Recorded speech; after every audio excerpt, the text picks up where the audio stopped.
Karen Dawn, everybody. Hi, Karen. Great to see you, Mark. So good to be here. Yeah. And what? Greetings. Yes. I was going to say greetings from Austin. I'm back in Texas. Austin, Texas, man. I'll tell you what. That's cool. Long necks and long horns. No place but Texas, baby. Y'all can all go to hell, and I'm going back to Texas. Exactly. All right. So I missed you guys last week. Yeah, things have been getting pretty hot. We had to kind of do a lot of Middle East stuff last week, and I think it kind of squeezed things out. Which I totally understand, and I hope you don't mind my addressing that. But when Kim got in touch and said, with everything going on in the Middle East, we can't look at animal stuff today, I totally understood, because believe me, for the last couple of weeks, I've been so focused on the Middle East stuff, and I know that's where everybody's focused. And so on the one hand, I completely understood.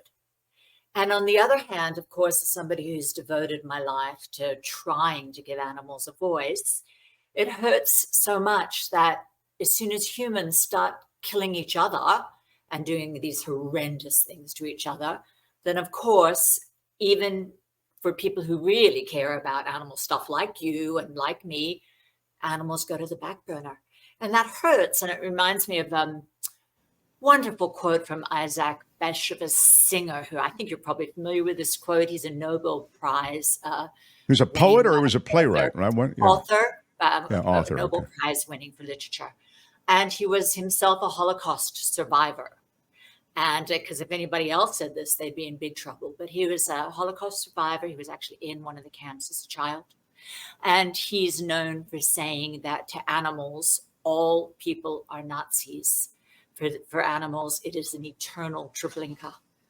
And that's just so true, that what animals face every single day is in many ways so much worse than what's been going on in Israel, Gaza, for the Palestinian people, for the Israelis. So it's hard to see that, to understand that that has to go to the back burner because humans are being, Yeah. I mean, humans see animals as things. It got into the street. It, et cetera. But as long as once you call something an it, you've dehumanized it, and that is part of what we've done to the animal kingdom. So, of course, you're right. But I don't know if you know how beautifully you have just segued into something that I hadn't got in touch with you before, but I sent to Tony, and I hope he has it up there. But there's an op-ed in the Los Angeles Times today about the possibility of giving legal rights to elephants. And the reason we look at elephants, it's the thanks, Tony, the Non-Human Rights Project is behind this push. And Steve Wise, who heads up the Non-Human Rights Project, wrote a wonderful book called Drawing the Line. His first book was called Rattling the Cage Towards Legal Rights to Animals, and the second one was called Drawing the Line. And it talks about the fact that whereas I might argue that all animals should have some sort of rights, and the rights we're talking about is not the right to vote. They're the right to legal bodily integrity and bodily liberty and bodily integrity. And the reason that they're starting with elephants is because they're a kind of obvious place to start, because they're so blatantly intelligent. Their brains are bigger than ours. They have been proven to have a sense of self. When they are a sense of self, when they are looking in the mirror, they understand that they are looking at themselves in the mirror, and they've done experiments to show this. And so today in the Los Angeles Times, there's an article about an attempt to get elephants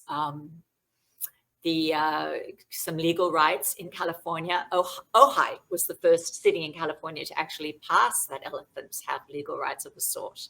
Yeah, and, from the op-ed, elephants are sensitive, intelligent beings who feel joy and sorrow, have meaningful projects and relationships, and often walk miles a day in the wild. As a result, they tend to suffer in captive environments like zoos. When their freedom is restricted, they have had an increased risk of developing joint disorders and damaged tusks.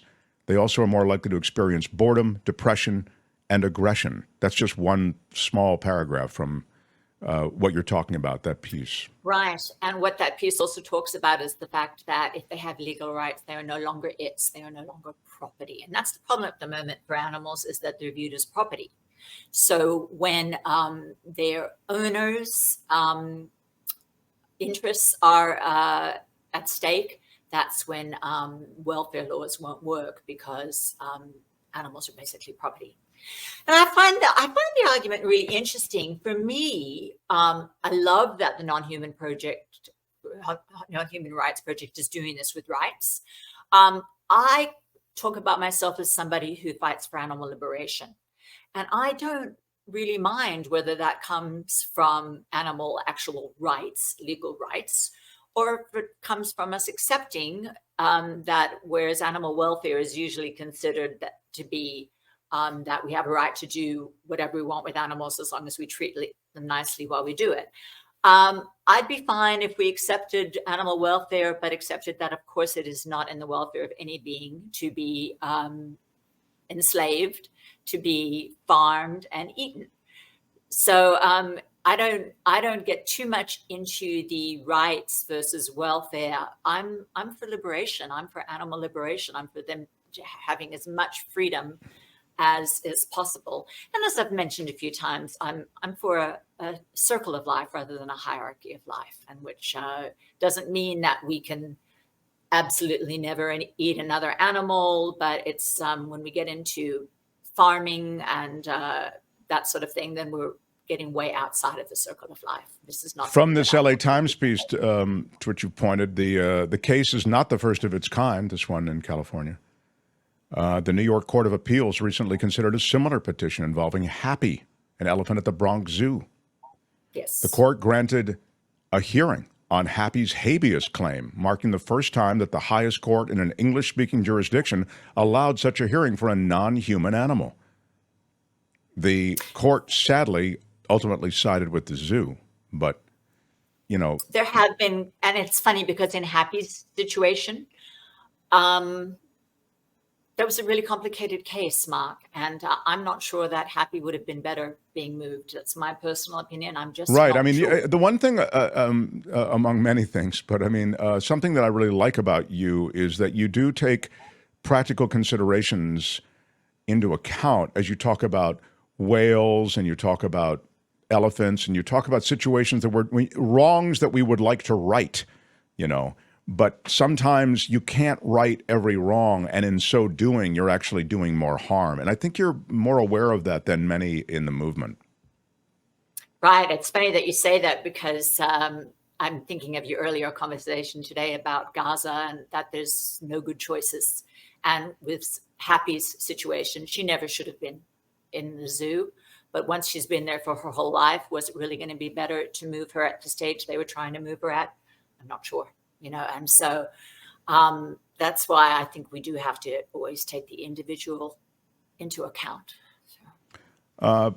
Well, this is a great ongoing thing because, as you suggested, the it, you know, which is the animal, which is eaten, displayed, you know, taught tricks and turned into a sideshow, whatever. It's those creatures deserve dignity, and they deserve a certain recognition as sentient, because they are, you know, joy, sorrow, all those things. We know it from our dogs and cats. They experience fear, they experience happiness, they experience joy. I mean, these are all things that are demonstrably the case. Karen, love that you visit with us. Thank you for being here. Again, the Daily Animal World News Watch, Dawn Watch. You can find it on Facebook. Look for Karen Dawn on Facebook. You can follow all her stuff, and we look forward to your next visit. Thank you, Karen Dawn. There it is. Tony's got it going. Yeah. She's got a turkey. Coming up. That's coming up, the turkey rescue. Turkey. Yeah, we'll get to it next time. All right. Until then, thanks, Karen. Hi, it's Mark, and I thought that was great. Hit the notification bell. You'll know whenever there's a new video being dropped, and please subscribe to our channel to help us save the universe.